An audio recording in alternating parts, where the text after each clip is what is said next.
Você esteve na China, né? Tive. Como foi essa experiência aí? Fantástica, né?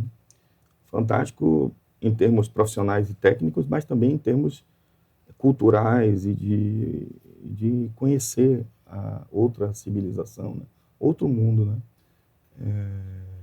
Hoje o mundo está globalizado, a gente tem muita informação de tudo, mas quando você vai para um país oriental, porque toda a sociedade ocidental, ela tem mais em comum, né? Nós aqui na América, muito ligados historicamente aos europeus, né? E tal. Na África também, pela questão da... Mas a cultura, a sabedoria, É milenar, né? é milenar. Foi muito, muito interessante lá essa visita, né? Isso se sucedeu por uma sequência de fatores, né? Eu sou formado em tecnologia, né? E tenho um mestrado na UFBA em mecatrônica. E eu resolvi fazer o doutorado, né? E em 2013 resolvi fazer o doutorado. Procurei um ex-professor meu da graduação que me deu um probleminha ligado na área espacial, que era desenvolver um sistema de controle de atitude, né? Do direcionamento e movimentação do satélite em órbita, para um problema que esse satélite ele teria que ter um sistema de controle que desviasse o satélite de detritos espaciais. Hoje a órbita da Terra é cheia de detritos. Sim. São restos de satélites, de foguetes. Às vezes um astronauta deixa uma chave de fenda cair da mão dele, né? E aquilo ali vira um detrito. Por quê? Qualquer coisa que esteja orbitando a Terra está voando a 28 mil quilômetros por hora. Aí. Então, uma pequena porca, um pequeno parafuso, pequeno mesmo, de gramas, né? A 28 mil quilômetros por hora, uma porca desse tamanho aqui, mais ou menos, de alguns gramas, ele tem energia cinética suficiente para perfurar e matar uma pessoa, perfurar um outro satélite. Então, o problema dos detritos espaciais é um problema muito grande, né, que vem se tentando enfrentar. E ele me trouxe esse problema. E eu comecei a pesquisar, fiquei um ano estudando, preparando o projeto para submeter para o doutorado. Né? E nesse ano, eu me apropriei muito desses conhecimentos. Né? Eu nunca tinha estudado para a área espacial. Eu sempre fui entusiasta, mas nunca tinha estudado especificamente para a área espacial. Em 2014, quando eu estou para entregar o projeto, para submeter para a comissão da banca da UFMA para o processo seletivo, eu recebo um e-mail, né, hoje, internet, tudo, você fala alguma coisa aqui, daqui a pouco está chegando uma propaganda, mas já em 2014, não sei por que cargas d'água, acho que eu estava pesquisando muito no Google, procurando artigos na área espacial, né, para o estudo, e eu recebi um e-mail de um site desse de concurso, Agência Espacial Brasileira republica o edital, quer dizer, tinha sido publicado no edital de um concurso, que por algum motivo alguém entrou com um recurso, a EB teve que retornar, refazer o edital, e republicar e conceder novo prazo de inscrição. Eu disse, eu estou com um projeto aqui que eu estou estudando para o doutorado. A Agência Espacial publicou aqui um novo edital. Deixa eu ver aqui como é esse edital. Fui lá procurar. E quando vi o conteúdo de foguete, eu não entendo muito. Entendo geral. Mas de satélite, isso que está aqui no programa, eu sei.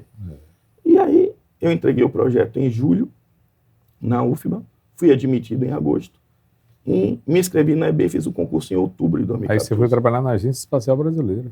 Isso só foi em 2016, porque teve muito recurso, impugnação, gente que pediu para recontar ponto, uma guerra de foice, né? Esse concurso foi 2 anos até chamar.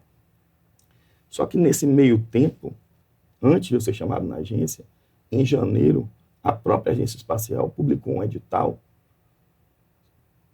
através de um convênio com o governo chinês, para selecionar 2 brasileiros para irem estudar na China. Eu não era da agência ainda. Era um concurso nacional, né, para pesquisadores na área espacial. Como eu estava no doutorado, estava pesquisando na área espacial, eu submeti, fui selecionado, né, nessas 2 vagas. E o governo chinês pagou tudo. E aí foi que eu fui para a China. Isso em maio de 2016. Passei 20 dias na China, numa universidade chinesa, que é a Universidade de Beihang, uma universidade que ela só tem tudo lá em engenharia química para a área espacial, engenharia elétrica para a área espacial. São 28 mil estudantes. E não é a única, é uma das. Na China tudo é superlativo. Sim. Mas o Museu Aeroespacial Chinês de Pequim fica dentro da universidade, só para você ter ideia. É enorme, é um mundo. E eu passei 20 dias lá estudando sobre sistemas de posicionamento por satélite e navegação. Aí eram pessoas de vários países do mundo, né? E eu fiquei 20 dias lá. E foi uma experiência fantástica. Eu estou curioso do seu doutorado lá.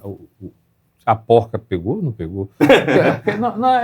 Porque você sabe como é que funciona isso, né? Eu não sei se vocês sabem. Tem um gásinho, né? Que ele vai descendo, ele sobe. Quando aquele gás acaba, o satélite é desativado. Isso, aí vira lixo. Isso. Aí manda outro lugar lá, porque tem que ter o satélite. Isso. Então, como é que você conseguiu fazer isso? Bem, o projeto... Ou não fez? Não, a gente apresentou lá o projeto. O projeto era o seguinte.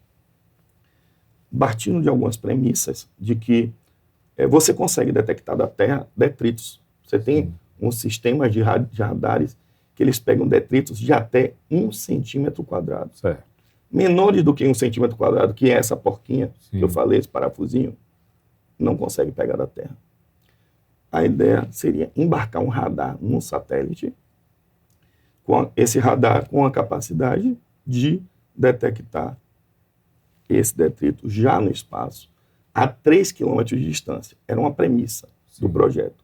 Detectando com 3 quilômetros de distância, eu tinha que calcular o tempo de processamento para ele identificar se aquele detrito iria colidir ou não, iria entrar em conjunção. O termo técnico iria haver uma conjunção entre a trajetória do satélite e o detrito, considerando uma margem de segurança, certo? Isso para um detrito, só que no espaço, um detrito, ele nunca está sozinho, ele sempre está acompanhado de outros detritos. Chama nuvens de detritos. Então o projeto era, primeiro, considerando um detrito, eu consigo identificar ele? Consigo. Eu consigo identificar se vai haver colisão? Sim. E se houver possibilidade de colisão, qual é a trajetória que eu posso fazer para gastar a menor quantidade de combustível possível? Quer dizer, já entra na parte de otimização da trajetória para tirar ele da rota de colisão. Isso para um detrito. Feito isso, essa primeira parte do trabalho, a segunda parte foi, sim, eu consigo desviar de um detrito. E agora, se eu tiver múltiplos detritos, eu desvio de um, posso me bater com outro. Então, ele tem que calcular para todos e depois ver. Eu consigo montar uma trajetória de desvio desses todos? Consigo. Essa trajetória já é outra parte.